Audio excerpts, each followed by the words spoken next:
Hindi, Marathi, English के Hindi sir, Hindi. Abhijit ने जितना कुछ कहा है वो सब सच है। ऐसा अगर मैंने कहा तो मेरे ऊपर अन्याय होगा, और झूठ है ऐसा कहा तो उसके ऊपर अन्याय होगा।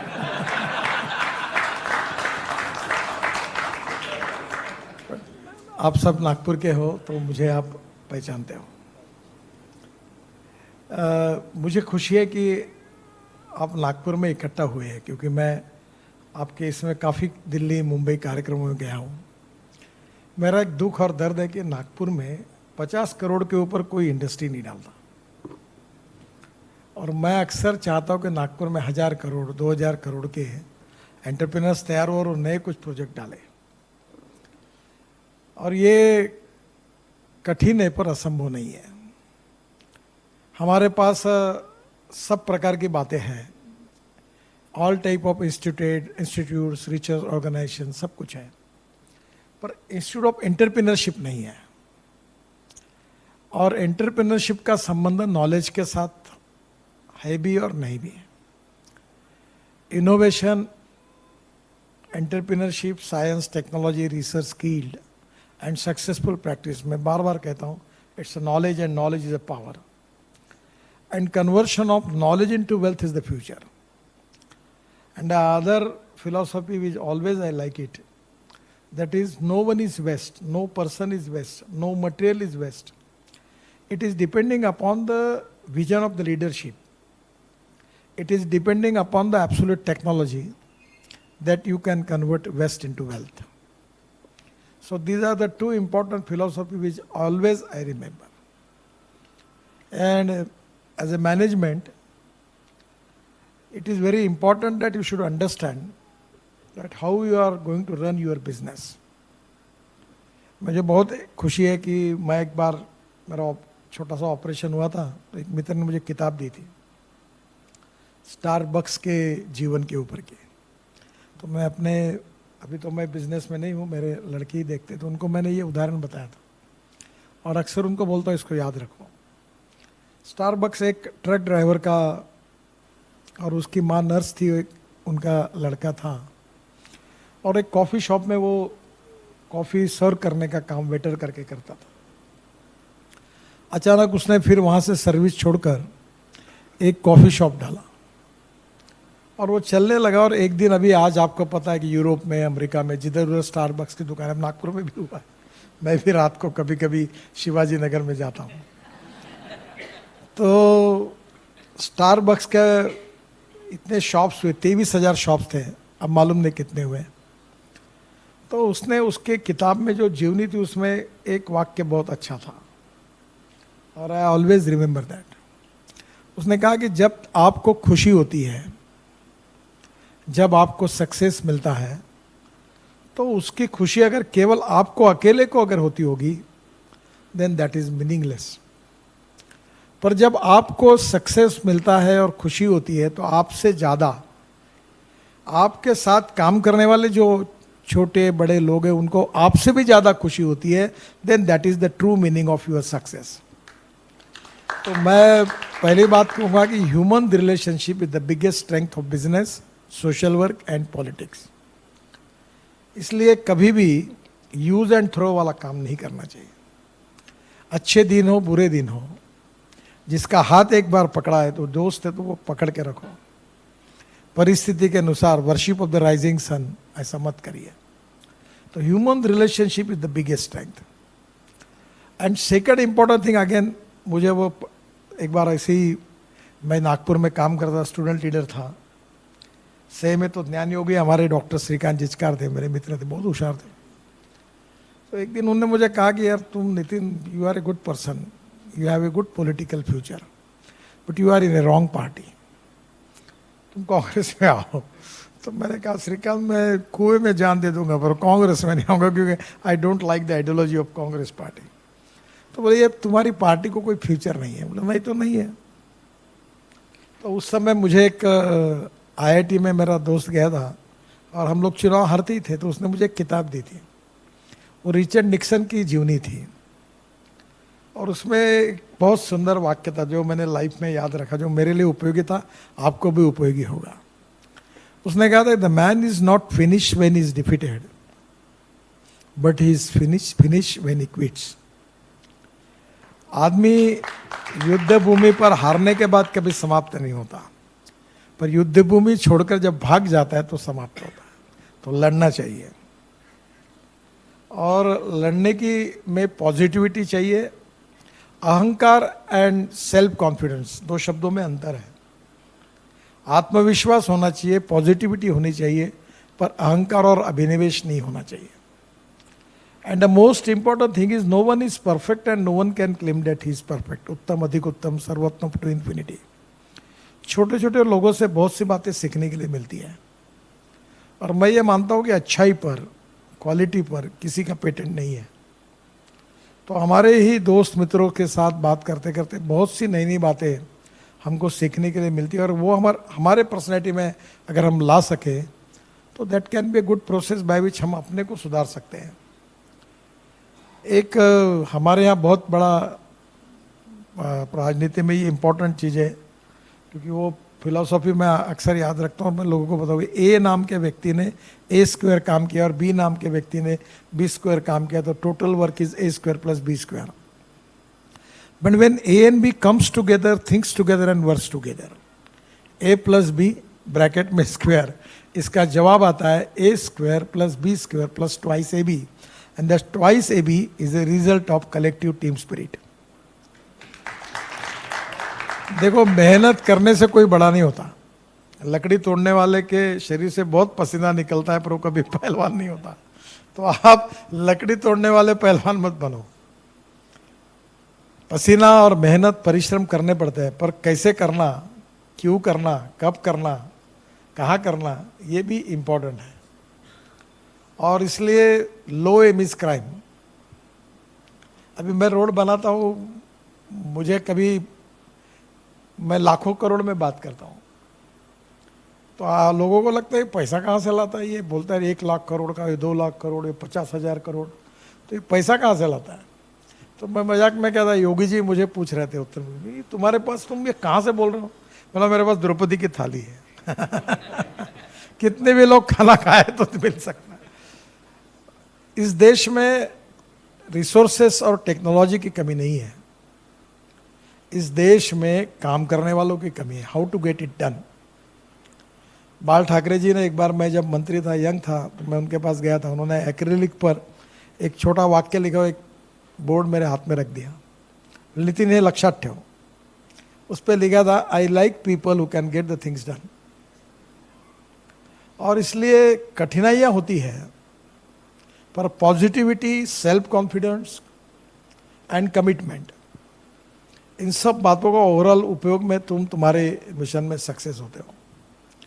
परिस्थिति आती है, कभी बहुत प्रकाश होता है, कभी अंधेरा होता है, कभी खुशी होती है, कभी गम होता है, कभी सक्सेस होता है, कभी डिफीट होता है। ये साइकिल है। कभी सपोर्ट मिलता है, कभी नाराज़गी होती है, ये तो चलते रहता है। हमने चलते रहना चाहिए। एक मैं जब था तो हमारे बचपन में हमको टीचर ने एक बहुत अच्छी कहानी बताई थी। एक अनपढ़ आदमी रोड पर जा रहा था, तो हवाधुन छूटी थी बहुत, तो उसको बीड़ी पीने की बहुत तलब थी, उसके सिवा वो काम नहीं, टिक नहीं पाता था। तो जब भी वो माचिस लगाता था तो वो बुझ जाती थी। तो बहुत देर तक वो तंग आ गया कि भाई क्या करना, और उसको थोड़ा अस्वस्थता बढ़ने लगी। तो उसने जो हवाधुन थी उसके अपोजिट डायरेक्शन में खड़ा हुआ, और जब उसने माचिस लगाई तो माचिस लग गई। उसने बीड़ी सुलाई, पिया और फिर चलने लगा, फिर चेहरा मुड़कर फिर चलने लगा। तो somewhere in the life it is a game of contradiction, compulsions and limitations. It is everywhere, either it is business, politics and कुछ भी। तो मैं आपको यही कहूँगा कि everywhere you need tough leadership. कल मैंने एक वीडियो देखा, एक यूएसए का था, उसने बहुत अच्छा कहा था कि there is a difference between politician and leader. Politician thinks about is next election, और वो शॉर्टकट से जाता है। और एक फिलोसोफर ने कहा कि शॉर्टकट कट यू शॉर्ट। और जो लीडर होता है वो thinks from century to century, वो लॉन्ग टर्म सोचता है। तो लाइफ भी ऐसा ही है, और entrepreneurship is most important. Resources मिल जाएंगे, टेक्नोलॉजी मिल जाएगी और आप सब खड़ा करोगे, पर आप में डिसीजन मेकिंग कैपेबिलिटी नहीं है। लीडरशिप वो क्वालिटी इंपॉर्टेंट है बिजनेस में, डिसीजन ही नहीं करते। हमारे यहाँ टीचर एक स्कूल में मेरे साथ एक लड़का था, वो परीक्षा में फेल हो गया, तो उसके माता पिता को बुलाया था टीचर ने। बोले दिन भर अध्ययन करता है, घर में आके रात दिन अध्ययन करते रहता है। तो टीचर ने लगा ये अध्ययन करता है, फिर ये फेल कैसे हो गया। तो टीचर ने उसको पूछा तू क्या करता है। तो बोले मैं स्कूल में जो कुछ होता है वो रफ में लिखता हूँ और घर में जाके उसका फेयर करता हूँ। तो ऐसे रफ से फेयर करने वाले बहुत लोग हैं, उससे कुछ नहीं होने वाला। Creativity, vision is something different. जो सब लोग करते वही करने में कोई फायदा नहीं है। समथिंग जो अलग है, जो टेक्नोलॉजी अलग है, विजन अलग है, उसमें अलग है। और चार आखिरी में एक ही बात कहूँगा जिसमें आप एक्सपर्ट है, मैं नहीं हूँ। मैं कोई बिजनेस मैन हूँ भी नहीं और मैंने उसमें नहीं, पर मैं आपको एक बात बताऊँ, proven technology. Second thing, proven technology के साथ सबसे इम्पॉर्टेंट चीज़ है कि वो टेक्नोलॉजी के साथ इकोनॉमिक वायबिलिटी। बहुत बार मैं जाता हूँ, इतने टेक्नोलॉजी पे लोग बातें बताते हैं और आखिरी में बताते कि ये करने से ये आज के जो रेट है इससे 2 गुना ज़्यादा रेट होगा। तो फायदा क्या है इतना सुनने के, समय क्यों खराब किया। तो proven technology, economic viability, availability of raw material and marketability, ये चारों बातों को इंटीग्रेटेड अप्रोच में सोचना पड़ेगा, नहीं तो फिर गड़बड़ होगी। और अप्स एंड डाउन सब तरफ है। हिम्मत जो होती है, करेज जो होता है, आई like people who can get the thing done, तो ये सबसे बड़ी चीज़ है। और इसलिए हमारे यहाँ ट्रांसपेरेंसी चाहिए जो पॉलिटिकल लीडरशिप में, करप्शन फ्री सिस्टम चाहिए, और time is the biggest capital. जिन लोगों को आदत है कि आज का कल करेंगे, कल का परसों करेंगे, मैं सोचता हूँ, मैं करता हूँ, वो जिंदगी में कुछ नहीं कर सकते। अगर एक बार गलत निर्णय हुआ तो चलेगा, पर तुरंत निर्णय करिए।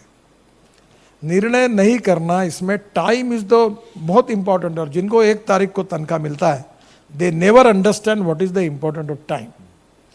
आप बैंक में लोन के लिए अप्लाई करते हो और वो छोटे छोटे फाइलों में 2-2, 3-3 महीने तुमको घुमाता है। तुम्हारा प्लान खड़ा होता है, मशीनरी आती रहती है, बैच शुरू होता है, रॉ मटेरियल आके पड़ता है, पर शुरू नहीं होता प्लान। 2 महीने में तनख्वाह लोगों का देना, बैच का मीटर, इलेक्ट्रिक का बिल, करोड़ों में चुना लगता है। पर वह आदमी छोटे से काम के लिए वो फाइल को 2-2, 3-3 महीने लटका के रखता है, ये लाओ सर्टिफिकेट, वो सर्टिफिकेट लाओ। तो कहीं ना कहीं fast track decision making process, collective team spirit, commitment for your subject, positivity and self confidence. मैं अहंकार और अभिनिवेश की बात नहीं कर रहा हूँ, आत्मविश्वास की बात कर रहा हूँ। Then you can give good delivery. मेरी एक ही इच्छा है कि आज मैं आया, अभिजीत तो अच्छा है, पूना बहुत एंटरप्रेन्योरशिप सिटी है ने, वहाँ एंटरप्रेन्योर्स बहुत ज़्यादा है। और नागपुर में मैं किसी से बात करता हूँ 50 करोड़ के ऊपर तो कोई हिम्मत ही नहीं करता। तो now we have to develop business leadership, जो हिम्मत के साथ बड़े बड़े प्रोजेक्ट आएंगे। तो मैंने एक बार मजाक में कहा था कि अगर हमारे यहाँ कोई 500 करोड़ का इन्वेस्टमेंट करेगा तो मैं उसके पैर छूँगा। तो एक पत्रकार ने मुझे कहा कि तुम ऐसा क्यों कर रहे हो। मतलब मैं इसलिए करूँगा कि वो 500 करोड़ लगाएगा, चाहे प्रॉफिट जो कमाए, पर मेरे यहाँ के 2-3 हज़ार लोगों को रोजगार मिलेगा, काम करने का अवसर मिलेगा। And that is my important agenda कि मेरे यहाँ के लोगों को काम कर सकें। So you are not only wealth creator, you are the employment creator. And without capital investment, wealth भी create नहीं होगी और employment भी create नहीं होगी। और wealth create होगी तो टैक्स मिलेगा, टैक्स मिलेगा तो सरकारी योजनाएं कर सकेगी, रोजगार मिलेगा तो गरीबी दूर होगी, eradication of poverty, to create more employment potential in every field that is the need of the country. Either it is agriculture, industry, handloom, handicrafts, कहीं भी। और आखिरी में एक बात याद रखो, honesty is the biggest capital of 21st century. Goodwill, credibility and honesty. मैं मित्रों के साथ मैं साफ बोलता हूँ, कभी कभी लोग नजदीक दोस्त बोलते हैं तुम इतना क्यों साफ बोलते हो। तो मैं बोलता यार झूठ मत बोलना, जो तुम्हारे दिल में है वही तुम्हारे मुंह में होना चाहिए, भले वो अगर दोस्त है तो उससे सही बोलो, ये ऐसा मत करो। Credibility, honesty and goodwill is the biggest strength of 21st century. You may have lot of resources, you may have good technology, पर आप अगर झूठ बोलोगे, शॉर्टकट मारोगे, लोगों को मूर्ख बनाओगे, तो आप ऐसा मत समझना कि तुम बहुत होशियार हो और लोगों को मूर्ख बना बहुत कम, लोग समझ में ही आता है। कोई भी कितना भी झूठ बोले समझ में आ ही जाता है, कभी समय थोड़ा ज़्यादा लगता है। इसलिए best way is honesty, transparency, credibility and goodwill is the biggest capital of 21st century. मेरे आप सब लोगों को बहुत बहुत शुभकामना है, और आप नागपुर में रियली बड़ी इन्वेस्टमेंट लाइए और नागपुर की ग्रोथ बढ़ाइए। देखो पुणे कितना अच्छा हुआ, मुंबई कितना अच्छा हुआ। मैं जब मुंबई और पुणे के बीच में रोड बना रहा था तो मुझे एक ने कहा कि इससे अभी पुणे की ऐसी स्थिति हो गई कि रोड बनने के कारण पुणे और मुंबई एक ही हो गई, कि 2 घंटे में जाना हो गया। तो water, power, transport and communication, 4 बातों के सिवा इंडस्ट्री नहीं आती, इंडस्ट्री के सिवा कैपिटल इन्वेस्टमेंट नहीं आती, इन्वेस्टमेंट के बिना रोजगार निर्माण नहीं होता, और रोजगार के बिना पर कैपिटा इनकम और जीडीपी नहीं बढ़ता, उसके सिवा ग्रोथ नहीं होती। तो मैं तो एग्रीकल्चर में काम करता हूँ, अभिजीत भी करता है, पर बाकी जगह पर हमें आप लोगों का ये फोरम आने वाले समय में, अभी हम लोग एंटरटेनमेंट में, अभी एक मैं आपको ऐसे ही बताऊंगा कि अभी हमारे यहाँ टाइगर कैपिटल है, तो बहुत लोग फॉरेन से आने लगे। फिर हमने ऑरेंज की बर्फ़ी बनाई, फिर ऑरेंज की बर्फ़ी जो एक बड़े ब्रांड ने बनाया उसमें कद्दू डाला, तो फिर मैंने कहा रिसर्च वर्क करो। तो मदर डेयरी सरकारी थी, मैंने कहा ऑरेंज की बर्फ़ी खोए की चाहिए और ओरिजिनल संतरे का जूस चाहिए, तो वो बनाई, वो उसका शेल्फ लाइफ कम था। फिर ऑरेंज से बहुत सी चीज़ें बनी। तो अभी हमने सोचा कि भाई हमारी स्ट्रेंथ और वीकनेसेस क्या है, जो स्ट्रेंथ है उसको मजबूत करें। तो फिर मेरे ध्यान में है कि हम लोग एक टूरिज़्म के लिए जब टाइगर देखने के लिए लोग आएंगे तो हम नागपुर में कुछ करना चाहिए। तो अभी हमने म्यूज़िकल फाउंटेन बनाया, आप ज़रूर देखने के लिए आइए। तो आप भी अभिजीत, अभी फिर से शुरू होगा, अभी हमारा पूरा होने का है प्रोजेक्ट।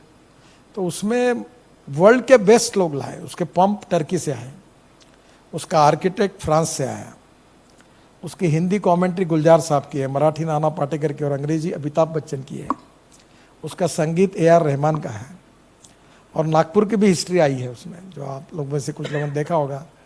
और अभी वो म्यूज़िकल फाउंटेन हम लता मंगेशकर के नाम से कर, एक रेवती करके तमिल और तेलुगु फिल्म की अभिनेत्री थी, वो मुझे, मैं अंडमान निकोबार गया था, वहाँ एक लाइट एंड साउंड शो देखा, वो मुझे पसंद आया, मैंने उसका फ़ोन नंबर निकाला, उसको बुलाया, और उसके साथ 5 ऑस्कर विजेता वो काम कर रहे हैं। और आइडिया कैसी होती है, देखो मैं परसों कार्यक्रम हुआ, तो कार्यक्रम होने के बाद मुझे कलेक्टर आए यहाँ इटकेलवार करके नए, तो मैंने कहा ये पावर लग रही इसको बहुत, रोज का, महीने का इसको 25 लाख रुपए 30 लाख रुपए पावर में जाएगा, तो क्या करना। तो बोले सर हम लोग पानी में फ्लोटिंग सोलर पैनल डालेंगे। तो फिर वो मैं काम करते करते मैंने कहा यार मुझे लगता है फ्लोटिंग पैनल क्यों डालना चाहिए, 1 मेगावाट को कितना लगता है जो फ्लोटिंग बेस, तो बोले 80,000 स्क्वायर फुट। बोला एक काम करो, 80,000 स्क्वायर फुट का फ्लोटिंग बेस करके रूफ टॉप सोलर बनाएंगे, और नीचे में 80,000 स्क्वायर फुट का रेस्टोरेंट बनाएंगे, और वो बोट में बैठकर लोग जाएंगे, वहाँ कार्यक्रम होगा, तो दोनों के लिए वो एक हमारे लिए टूरिज्म भी डेवलप होगा। अब मैं हमारे तेलंगखेड़ी पार्क को अच्छा करो, मेरे जैसे पागल दोस्त बहुत है, बाकी लोग आप जैसे लोग केवल पैसा मिलता है वहाँ उत्साह के साथ काम करते हैं, जहाँ सेवा होती है वहाँ उत्साह कम हो जाता है कभी कभी। तो एक मेरा मित्र है, वो बहुत अच्छा है, चिंचमालातपुर, तो मैंने उसको कहा मैं 50 लाख रुपए देता हूँ PKV को, तुम ये एक नर्सरी शुरू करो। और आपको बता दो हमने अभी 950 जातियों की कमल की जातियाँ लाई, और 3,500 गुलाब के फूल लाए जातियों, और नर्सरी में है अभी। और अभी मैं तेलंगखेड़ी बगीचा में, आप कभी कनाडा गए होंगे तो वैनकोवर में बूचर्ड गार्डन देखा होगा, तो बूचर्ड गार्डन से भी अच्छा गार्डन बना रहे हैं। हबीब खान जो हमारे आर्किटेक्ट हैं, जो आर्किटेक्ट एसोसिएशन के इंडिया के अध्यक्ष भी है, वो डिज़ाइन उनने किया है। और तेलंगखेड़ी बगीचा जो है उसके अंदर हम 800 गाड़ियों का पार्किंग है, और वहाँ से पैदल आप म्यूजिकल फाउंटेन जाओगे, और वो लोटस गार्डन है। और उधर हम लोग अमरावती रोड से भी रोड कर रहे हैं, और उधर ये जो हमारा बॉटनी यानी जो फ्लावर गार्डन है, ब्यूटीफुल डिज़ाइन हुआ है, सब प्रकार के गुलाब वहाँ देखने के लिए मिलेंगे। और इसके साथ साथ ये जो कार्यक्रम, इसके पीछे हमने एक 11 मंजिले की बिल्डिंग बना रहे, 4 मंजिले बन गए, तो 1150 कार का पार्किंग है। अब लोग देखो, मैं एक दिन सेंटर पॉइंट गया था, तो वो चल रहा था काम, तो मिकी जो हमारे मालिक है सेंटर, वो बोला नितिन जी एक बात बताऊं, बोले आप ये ऐसा पार्किंग बना रहे, इसके बजाय 3 फ्लोर के बाद हर फ्लोर पर 30-30 हज़ार स्क्वायर फुट का फूड मॉल बनाओ, तो पार्किंग पीछे रहेगा और लेक के तरफ फूड मॉल होगा। तो अभी हम ऐसे ही 10 मंजिले बना रहे हैं, 9 मंजिले, और 10वें मंजिले पर 4 मल्टीप्लेक्स है, और 11वें मंजिले पर रिवॉल्विंग रेस्टोरेंट है। और अभी वो बिल्डिंग को फिर पैसे ख़त्म हो गए, तो 4 मंजिले हो गए। तो मेट्रो को मैंने काम दिया था, बोले सर अब क्या करना, मतलब पैसे नहीं है, सर बंद करना काम, मतलब नहीं, तो कैसे होगा, मतलब मैं बता, तो इधर आओ, 4 मंजिले को आप डालो, बाकी का बीओटी में खोलो, पीपीपी मोड में करेंगे। अब पीपीपी मोड में किया तो 10 लोग बोलते हैं हम करने के लिए तैयार हैं, तो ये पूरा ऊपर का पीपीपी मोड में होगा। तो everywhere there is a problem, but your self confidence, positivity and strong political will is the biggest strength. तो समस्या से सोल्यूशन मिलता है। तो life is a game of struggle, और it's a game of compulsions, contradictions, limitations. लड़ते रहना चाहिए, कोई ऐसा सवाल नहीं जिसका जवाब नहीं। तो गॉड ब्लेस यू, और आप यशस्वी हो। धन्यवाद।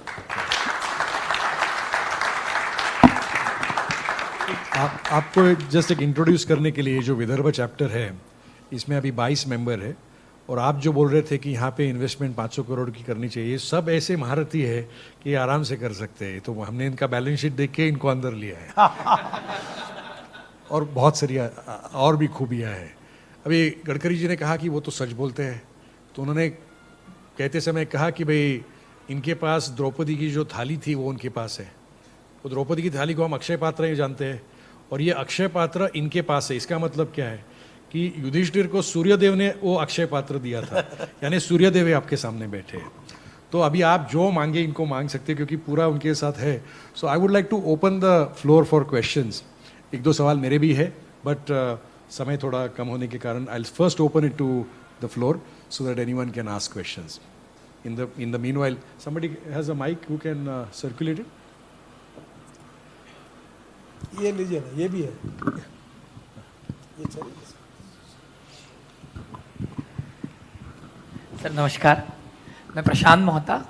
सर आप, हम सब जानते हैं आप इनोवेशन की मूर्ति, आपकी आइडियाज़ बहुत इनोवेटिव रहती है and we take lot of inspiration from it.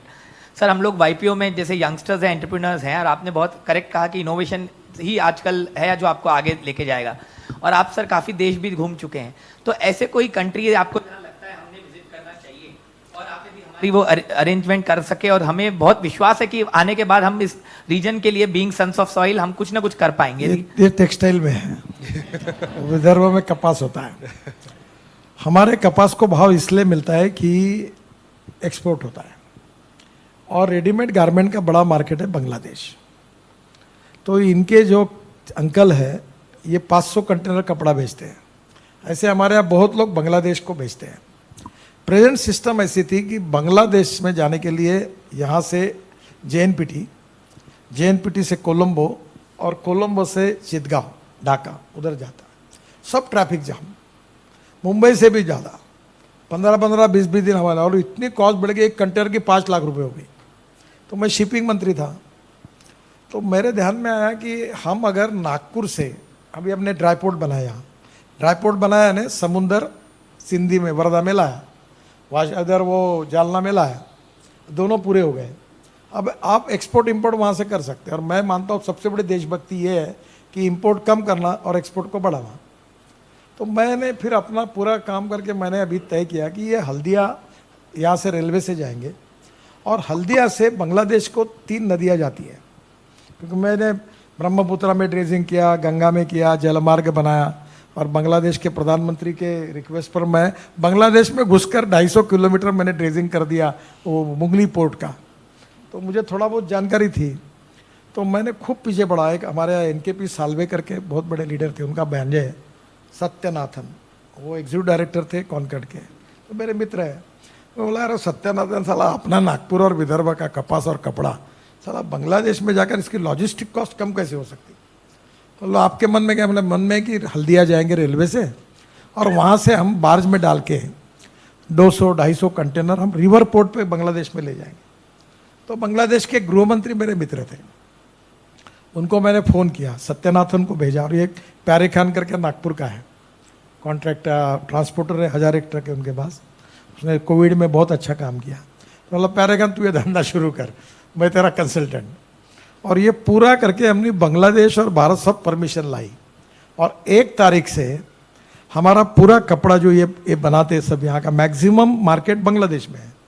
और हमारा कॉटन, अभी ऐसा बोलना नहीं चाहिए मैंने, पर गुजरात का कॉटन जाएगा तो लॉजिस्टिक कॉस्ट ज़्यादा है और हमारा जाएगा तो सस्ती है, तो बांग्लादेश में हमको ज़्यादा भाव मिलेगा क्योंकि हमारा लॉजिस्टिक कॉस्ट कम हो गई। तो अभी 1 तारीख से हमारा पूरा कपड़ा, हमारा ग्रे कॉटन, और यहाँ अमरावती में 13 इंडस्ट्री है, ये सब जगह से सूत है, कपड़ा है, कॉटन है, बांग्लादेश जाएगा तो हमें बहुत बड़ा पोटेंशियल है, बहुत बड़ा मार्केट मिलेगा। तो मेरा आपको सुझाव यही है कि हर जगह पर पोटेंशियल है, और आप अगर जाएंगे तो वर्ल्ड में इतना बड़ा पोटेंशियल है। और अब वर्ल्ड में जो सब देश है, कोई चाइना से डील करना नहीं चाहता। It's a golden opportunity for India, और हमारे पास सबसे यंग टैलेंटेड पावर है। तो मैं आपको यही कहूँगा कि एक्सपोर्ट को बढ़ाने के लिए, और मुझे मालूम है आप में से आधे लोगों को जानता हूँ मैं मजाक में कहता था, जैन समाज के कार्यक्रम में पुणे गया था, तो बोलो तुम्हारे जीन्स में ही बिजनेस है, तुम तो ऐसे ही देखते देखते समझ लेते हैं कि किस में फायदा और किस में नुकसान है, तो वो तो आपको गॉड गिफ्ट है। तो एक बार अगर थोड़ा सा सोचेंगे तो Bangladesh is a good market. Bangladesh में हमारे नागपुर से महिंद्रा के ट्रैक्टर एक्सपोर्ट होते हैं, ये बटीबोरी में जो आपके ये टावर टेलीकम्युनिकेशन वो और इलेक्ट्रिक के टावर एक्सपोर्ट होते हैं, वो जो 2-3 फैक्ट्रियों के बांग्लादेश में। बांग्लादेश से हम लोग, अभी एक मैंने बांग्लादेश वालों को मंत्र दिया कि वहाँ से उनका रेडीमेड गारमेंट जो जल्दी जाता नहीं, यूरोप में बहुत प्रॉब्लम है, तो मैंने उनको कहा कि तुम इस रूट से नागपुर आओ और हमारे मिहान में स्पेशल इकोनॉमिक जोन में गोडाउन लो, और यहाँ से डायरेक्ट दुबई भेज दो प्लेन से। अभी मैंने एक बार हमारे डिफेंस मंत्री को कहा कि तुम्हारे जो पुराने विमान हैं बड़े बड़े, वो खाली पड़े हुए हैं, तो वो पायलट जो पुराने रिटायर्ड उनको लीज पर दे दो, और उनको बोलो कि ये खाली पड़े तो ट्रायल मार के अपना एक्सपोर्ट में काम में लाओ, ताकि हमारी सब्जियां, संतरा सब सस्ते रेट में जा सके। आज मेरे साथ MRO का जनरल मैनेजर बैठा था, तो मैंने उनको कहा यार तुम कुछ काम बराबर नहीं हो रहे, तुमको भी 2 पैसे कमाओगे। बोला क्या? तुम एक काम करो कि संतरे के सीजन में जितने प्लेन आते दिल्ली मुंबई से, उसमें 6 रुपये 8 रुपये किलो का रेट कर दो, मैं पूरा प्लेन फुल कर देता हूँ, और हमारे संतरे प्लेन से मुंबई और दिल्ली भेज दो, तुमको भी किराया मिलेगा, नहीं तो भी फुकड़ खाली जा रहा है तेरा प्लेन, और हमें भी हमारा काम होगा। 50% सरकार की ग्रांट है, तो 6 रुपये हम लग देंगे, 6 रुपये तुम 12 रुपये किलो से संतरे जाएंगे तो वहाँ 60 रुपये किलो से बेचेंगे। तो ऐसी बहुत सी बातें कि जिसमें आप एक्सपोर्ट के लिए बहुत बड़ा पोटेंशियल है, और आप इसमें जरूर वर्क करो। अभी ये तो वर्ल्ड में जिधर उधर हमारे लिए अच्छी स्थिति है। Thank you. हमारा ये जो ग्रुप है इसमें एवरेज एज 34 है, टेक्सटाइल है, स्टील है, कोल है, एग्रीकल्चर है, फूड रिलेटेड, सो ये सारी इंडस्ट्रीज के रिप्रेजेंटेटिव्स है। सो प्लीज सर, हम प्लास्टिक बिजनेस में हैं, आप जानते भी है, प्लास्टो टैंक्स बनाते हैं। तो ये जब प्लास्टिक हम इंपोर्ट करते हैं, क्योंकि ग्रेन्यूल्स इंपोर्ट बेस ही है इंडिया में, अभी भी इंडिया में सफिशिएंट क्वांटिटी में नहीं बन रहा है, तो हमको पोर्ट से यहाँ पे रॉ मटेरियल लाने में 3 रुपये से 4 रुपये किलो खर्चा आ जाता है ट्रेन से आने में। जबकि आपके कई भाषणों में मैंने सुना है कि इलेक्ट्रिक से आ रहा है, ट्रेन से, इलेक्ट्रिक ट्रेन से आ रहा है, तो रोड से 1/10 खर्चे में आ सकता है। तो हमको जो अगर कुछ भी एक्सपोर्ट करना है या इंपोर्ट करना है, तो हमको ये जो 3-4 रुपये किलो खर्चा आता है पोर्ट से यहाँ पे रॉ मटेरियल लाना है, एक्सपोर्ट करना है। आप ट्रक से लाते हैं? नहीं, ट्रेन से लाने के लिए। ट्रक में भी वही रेट पड़ रहा है और ट्रेन में सस्ता पड़ना चाहिए, मेरी ऐसे मानना है कि ट्रेन से आ रहा है, इलेक्ट्रिक में आ रहा है, बल्क में आ रहा है, तो सस्ता आना चाहिए, बट हमारे आईसीडी में हमको कॉस्ट, फ्रेट कॉस्ट बहुत ज़्यादा आती है। अभी ये अपने हजियारा में मैंने लॉन्च किया, अभी करने वाला हूँ, पूना में आने वाला हूँ मैं 2 तारीख को। एलएनजी ट्रक बना है। अभी थोड़ा मार्केट बिगड़ा है यूक्रेन वॉर के कारण, पर 100 रुपये अगर डीजल को लगते तो 40 रुपये एलएनजी को लगते हैं। और एक ट्रक जो है वो 1400 किलोमीटर उसकी कैपेसिटी है। तो आपने अगर कंटेनर आपका डायरेक्ट फैक्ट्री तक अगर एलएनजी पर लाए गए, वो ट्रक ले लिए गए, तो मेरे हिसाब से आपकी कॉस्ट में कम से कम 50% कमी हो जाएगी। और ये एलएनजी बेस होगा। अभी इलेक्ट्रिक के भी ट्रक आ रहे हैं। दूसरी बात, आपका मटेरियल अगर आप एक समय अगर 40 कंटेनर लेते हैं और जेएनपीटी आता है और पूरा रैक आपकी खुद की अगर आप इधर सिंधी में उतार लोगे तो फिर आपकी कॉस्ट भी कम हो जाएगी।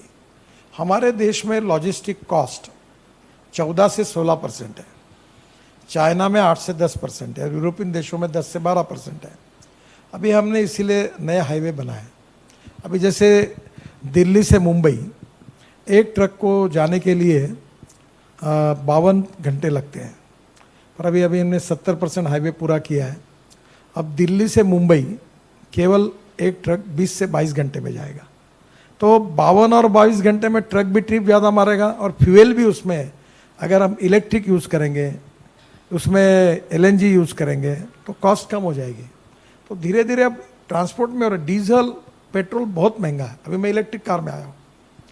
अब मेरे कार का खर्चा अभी मैं हमारे यहाँ हम शुगर फैक्ट्री में हमारे यहाँ गाड़ी देते थे लोगों को। हमने 22 इलेक्ट्रिक गाड़ी खरीदी की। हमारे 6 लाख रुपए महीने का सेविंग हुआ, क्योंकि डीजल और पेट्रोल की तुलना में वो सस्ता है। तो धीरे धीरे एक तो फ्यूल में और इसमें होगा, दूसरा बल्क में करना, और तीसरा ये आप सोचो कि सिंधी लाकर आपके यहाँ लाना कि जेएनपीटी से, या आगे चलकर आप यहाँ से एक्सपोर्ट इंपोर्ट की वजह से आपका कंटेनर, ये जो आपकी कंटेनर कारपोरेट यहाँ से आपका कंटेनर बुक होता है। हमारे एक गोंदिया भंडारा राइस एक्सपोर्ट होता है, इतना बड़ा राइस एक्सपोर्ट होता है कि कोई है नहीं है। पर अगर हम उसको तुमसर में, अगर हम लोग या गोंदिया में अगर एक सैटेलाइट पोर्ट, ड्राई पोर्ट करेंगे और वहाँ से पूरे कंटेनर एक ही रैक की रैक डायरेक्ट जाएगी जेएनपीटी, तो कॉस्ट कम होगी। फिर भी और कम करने के लिए और कोशिश करनी पड़ेगी। एक समय इसकी क्वांटिटी कितनी है। वैसे आपका प्लास्टिक जो है धीरे धीरे हम इथेनॉल बनाते हैं, और ब्राज़ील में बायोप्लास्टिक बना है। बायोप्लास्टिक डिग्रेडेबल है। मैंने वो बीच में लाया था। ये जो बॉटल में अगर वो यूज़ होगा और ये फेंक देंगे तो 24 घंटे में मट्टी हो जाती है। सेम पेट्रोलियम प्लास्टिक का है। अभी इंडियन ऑयल ने पानीपत में एक परली जो बोलते हैं राइस स्ट्रॉ, उससे एक प्लांट डाला, शुरू हो गया। वो राइस स्ट्रॉ जलाते हैं, जिसका दिल्ली में पोल्यूशन है, तो उससे 1 लाख लीटर इथेनॉल और 150 ton per day bio bitumen तैयार होता है। तो अब वो बायोमास से बन सकता है। अभी हम एविएशन फ्यूल में भी जा रहे हैं कि भाई इसका और कॉन्सेंट्रेशन करके 99.5 प्योरिटी का जो इथेनॉल बनेगा वो बिटेनॉल बनेगा, और फिर उससे अगले महीने में एक बहुत बड़ी कॉन्फ्रेंस है दिल्ली में कि हम एविएशन फ्यूल बना सकते हैं क्या। तो आप धीरे धीरे आपका जो ट्रांसपोर्ट का डीजल और पेट्रोल, इसको छुटकारा पाइए, इससे लॉजिस्टिक कॉस्ट कम होगी। और आखिर में सबसे इम्पोर्टेंट है कि हम 26 ग्रीन हाईवे बना रहे हैं। तो इतने हैं कि अभी जैसे दिल्ली से देहरादून 2 घंटे में, दिल्ली से हरिद्वार 2 घंटे में, दिल्ली से जयपुर 2 घंटे में, दिल्ली से चंडीगढ़ 2.5 घंटे में, दिल्ली से अमृतसर 4 घंटे में, दिल्ली से कटरा 6 घंटे में, दिल्ली से श्रीनगर 8 घंटे में, चेन्नई से बेंगलोर 2 घंटे में। अभी नागपुर से मैं हैदराबाद का भी नया हाईवे बना रहा हूँ, तो नेचुरली 3.5 घंटे में हैदराबाद होगा। तो ये जो रोड अच्छे बनने के बाद लॉजिस्टिक कॉस्ट कम होनी चाहिए, तो ये बहुत ज़रूरी है। फ्यूल में अपने भी इलेक्ट्रिक का ट्रक मैं लॉन्च कर रहा हूँ। मेरा ट्रैक्टर बायो सीएनजी पर है। तो मैं अभी ये जो कल मैंने डबल डेकर बस जो लॉन्च की मुंबई में, तो उसकी कीमत आती है 55 रुपये पर किलोमीटर। अभी भारत सरकार में हमने टेंडर निकाला था 5,000 बसेस का, 50,000 बसेस ले रहे हैं। उसकी कॉस्ट है विदाउट एसी 39 रुपीज़ पर किलोमीटर और एसी 41 रुपीज़। और मुंबई में जो बेस चलती है इनकी पीएमटी है, इसकी कॉस्ट है 115 रुपये पर किलोमीटर। और अगर एक ही इसमें चार्जिंग में अगर वो 700-800 किलोमीटर जाएगी तो नेचुरली अभी दिल्ली से शिमला इलेक्ट्रिक बस हुई, दिल्ली से जयपुर इलेक्ट्रिक बस हुई, अब मैं उसमें और कर रहा हूँ कि इलेक्ट्रिक बस में लिथियम आयन बैटरी है। तो मैं पहला प्रोजेक्ट कर रहा हूँ ये पारडी से, ये जो पूरा रिंग रोड को भी फायदे में। अभी हमने क्या किया नागपुर में, मैंने कहा सब बसेस करो सामने से एंट्री सामने से उतरना, मोबाइल फ़ोन दिखाओ या कार्ड दिखाओ, no conductor no ticket no पैसा। डीजल चोरी होती है, सीएनजी पे चलो इलेक्ट्रिक पे चलो, कहाँ चोरी करेगा। तो आपको कहीं ना कहीं पानी में इतनी चोरी है कि अभी 750 mld पानी नागपुर में आता है और बिलिंग होता है 350 mld का। अब हमको चुनाव लड़ना है, जो फुकट में पानी लेते वो बंद करेंगे तो हमारा क्या होगा। तो कम से कम कमर्शियल वाले कर भी हमको एक छोटी पॉपुलर स्कीम निकाली है कि 100 रुपये 60 रुपये महीना दो पर पैसा दो। तो धीरे धीरे अकाउंटेबिलिटी, ये जो ड्रिंकिंग वाटर स्कीम में प्रॉब्लम, इसलिए 24/7 करके, जैसे अभी पावर में है, हाँ, more generation more losses, no generation no losses. तो अभी क्या होता है कि पूरे देश में डिस्कॉम जो घाटे में 10 लाख करोड़ के हैं, हर राज्य में 1,80,000 90,000। इसका कारण 100 रुपये की बिजली खरीदते हैं और 90 रुपये का बिलिंग होता है, 80 रुपये का होता है। अब वो पेड मीटर ला रहे हैं, अभी नया बिल आ रहा है कि तुम टेलीफोन मोबाइल फ़ोन है तुम्हारा, जब तक पैसे भरो तो चालू होगा, पैसे खत्म हो गए मोबाइल बंद होगा। वैसे घर में मीटर है, पैसे भरो लगा दो मीटर चलेगा, लाइट, पैसे नहीं भरे लाइट गए। अब धीरे धीरे टेक्नोलॉजी का उपयोग करके वाटर में भी यही करना पड़ेगा सर। और अभी ये हो रहा है पर इट टेक सम टाइम, उसके लिए हर जगह पर ये पॉलिटिकली करने में अड़चन आ रही है। और इसलिए आप कैपिटल कॉस्ट डालते हैं, कर्जा निकलता है और स्कीम लॉसेस में चले जाती है, तो सक्सेस स्टोरी नहीं बनती। थोड़ा बहुत एकदम कमर्शियल और प्रोफेशनल नहीं, पर थोड़ा बहुत अकाउंटेबिलिटी करके ये करेंगे तो हो पाएगा। यानी सर लोगों की थोड़ी सी मानसिकता कि पानी का भी बिल आता है, इस चीज़ के लिए थोड़ा सा अगर मैं आगे आपको बताऊं, उनको छोड़ दो, बड़े लोग क्या करते हैं, कारपोरेशन वाले इंजीनियर को पटा लेते हैं, वो बीटर बंद कर देते हैं और पूरा पानी यूज़ करते हैं कमर्शियल, और बिल भरती नहीं है। वो बहुत लूप होल्स है इसकी, कहानी कभी you can make the research study of it. इसमें सबसे अच्छा मॉडल देश का नागपुर है। हाँ, नागपुर तो इज एन एक्सेप्शन सर। मैं बाकी जो प्रदेशों में हम डिफिकल्टी फेस करते हैं उस पर आपके थॉट्स जान रहा था। Thank you. इनको मैं एक आपको अच्छा मॉडल बताता हूँ, मथुरा में मैंने बनाया। मथुरा में 80 mld स्लज को मैंने हाइब्रिड एन्युटी में वो प्रोजेक्ट बनाया। That model can be applicable to drinking water also. वो ऐसा है कि 40% गारंटी नेट गवर्नमेंट ने दी, 60% त्रिवेणी इंजीनियरिंग करके कंपनी उन्होंने लाया, उसमें से 30% उनकी इन्वेस्टमेंट बाकी बैंक ने लाया, और वो 80 mld को शुद्ध करके इंडियन ऑयल के रिफाइनरी को हम देते हैं, और वो 20 करोड़ साल के त्रिवेणी को देते हैं। इस पर हमने 100 रुपये का काम 40 रुपये में करके 80 mld स्लज से पानी निकाल के उनको बेच दिया, और वो सक्सेसफुल इम्प्लीमेंट होगा और चालू हो गया। धीरे धीरे इस टाइप के कोई इनोवेटिव मॉडल्स तैयार करके करने पड़ेंगे। सर गुड इवनिंग, मैं हर्ष विजयवर्गीय सर। जैसे कि आपने कहा कि इंडस्ट्री सब चालू करना चाहिए, और इंडस्ट्री चालू करने के लिए इंफ्रास्ट्रक्चर, पानी, ये सब चीज़ें ज़रूरी है जो अच्छा रोल होता है। तो जनरली ये MIDC एरिया में ही होता है। लेकिन सर अभी हम लोग जो इंडस्ट्रीज़ कर रहे हैं और देख रहे हैं कि MIDC में जो सिक इंडस्ट्रीज़ हो गई है, पुरानी इंडस्ट्रीज़ हो गई है, वो रीसेल पे नहीं निकल पा रही है, क्योंकि सर उसमें सब्सिडी का क्लेम नहीं मिल पा रहा है। तो मैं सर रिक्वेस्ट करूंगा ऐसी कोई पॉलिसी करवाइए कि जिसमें कि अगर कोई सिक इंडस्ट्री होगी और कोई सेल आउट करना चाहता है कोई नए इंडस्ट्रीज़ को, तो सब्सिडी का क्लेम मिलेगा, क्योंकि लैंड कॉस्ट बहुत होती है। तो ज़्यादा लोगों का इंटरेस्ट बनेगा कि MIDC एरिया में ही प्रॉपर्टीज़ ले और फैक्ट्री चालू करें। आपका प्रश्न सही है, पर ये मैं भी रखता हूँ, मैं भी कोशिश करूँगा। अभी MIDC में जगह खाली पड़ी है और जो शुरू करा जाए उसको जगह नहीं मिल रही, राइट। तो उनकी जगह ले लेनी चाहिए जिनने इंडस्ट्री ने शुरू की। लेकिन सर और जो होती है उनको दूसरे को बेचना है, तो उसका कोई फॉर्मुलेशन कोई बनाना चाहिए ताकि नए लोग आकर उसको शुरू करें। तो आपकी बात सही है, लेजिटिमेट प्रॉब्लम है। थोड़ा देवेंद्र जी के आकर एक बार मिलकर उनको बताएं। Okay okay, thank you sir. Good evening, मेरा नाम अनंत बंसल है। मेरा सवाल थोड़ा सामान्य है, जेनरिक इन नेचर है। जैसे कि अभिजीत जी ने कहा कि हमारे चैप्टर की औसत एज सिर्फ 34 वर्ष है, तो मैं और मेरे बहुत से साथी 2nd, 3rd, 4th up to 6th generation entrepreneurs हैं यहाँ पर। और एक कहावत है कि राजा शहजादे से कितना भी प्यार करे पर अपनी प्रजा और अपनी कुर्सी नहीं छोड़ना चाहता है। तो जैसे आपने बताया कि आप पहले बिजनेस थे और अब आपके बेटे आपके बिजनेस को इतना आगे लेके जा रहे हैं, हमें कुछ गाइड करिए कि कैसे हम अपने घर पे अपने अपने राजा से वो बिजनेस की कमान संभाल सकें और कैसे आगे बढ़ सकें जिससे वो भी खुश हो और हम भी खुश हों। क्या होता है, पिताजी को कभी नहीं लगता कि अपना लड़का कैपेबल हुआ है, और कोई सास को कभी नहीं लगता कि अपनी बहू कुछ कर सकती है। ये देखिए, हर जगह पर मानसिकता अलग अलग प्रकार की होती है। मैं अक्सर एक बात मानता हूँ कि हमने किसी चीज़ में इन्वॉल्व जितना हम नेचुरली होते हैं उससे दूर होना भी हमने सीखना चाहिए कुछ चीज़ों को। और मैं ये मानता हूँ कि सब लोग संभाल सकते हैं। मेरे दोनों लड़के कोई होशियार नहीं थे, वो इंजीनियरिंग कॉलेज में उसको 50% ऊपर मार्क नहीं मिले करके एडमिशन नहीं मिली। तो मुझे भी लगा कि भाई ये इसके साथ के दोस्त थे, उनको अच्छा परसेंटेज मिला, तो कैसा करेंगे। तो वो धीरे धीरे कर रहा है। वो उसके हाथ में 450 इंजीनियर्स और 5 चार्ट अकाउंटेंट है, वो अच्छा काम कर रहा है। तो डिग्री का और सक्सेस का कोई संबंध नहीं है। मैं लॉ कॉलेज में पढ़ता था, जो मेरिट में पास हुआ उसकी प्रैक्टिस नहीं चलती, और जो 3 बार मेरे साथ बहुत बदमाश था, मस्ती करता था, नाम नहीं लेता उसका नागपुर का, वो बेस्ट वकीलों में एक आ गया।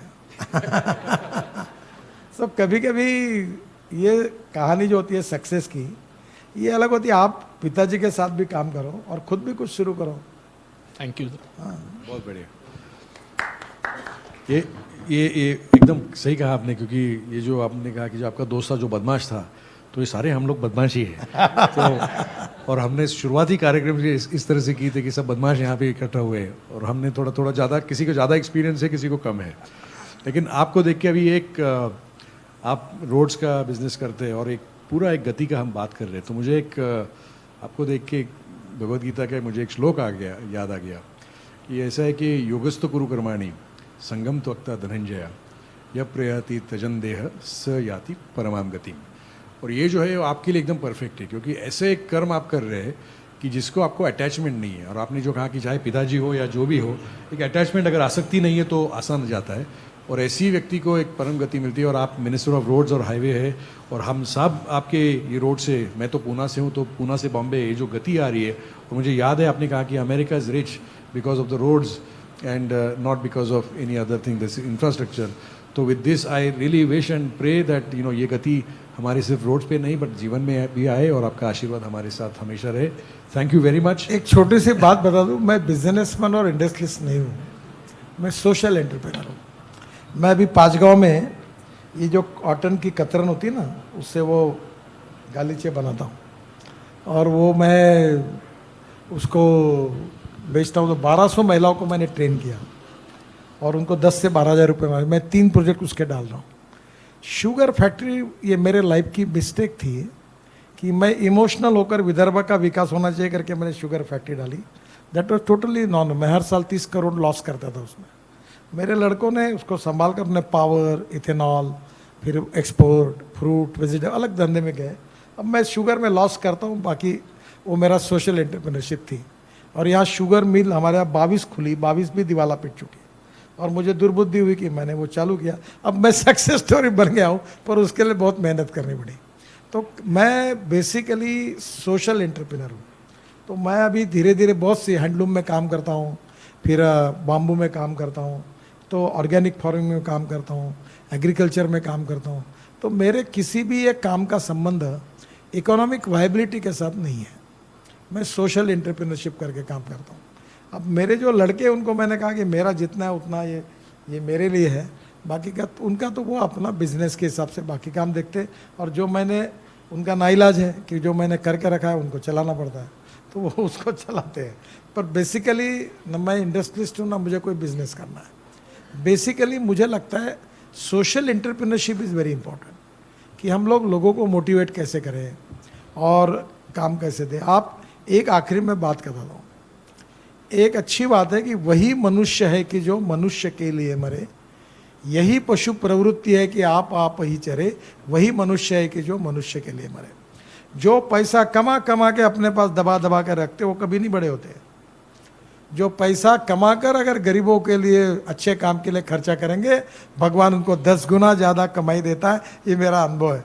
इसलिए समाज में गरीब लोगों के लिए अच्छे काम के लिए मिले हुए प्रॉफिट को जमकर खर्चा करेंगे। मैं 100% गारंटी के साथ बताऊंगा, you will get 10 times more. Thank you very much. एक आपके लिए as a token of our appreciation we would like to invite Prashant. Prashant is the chapter chair of our Vidarbha chapter.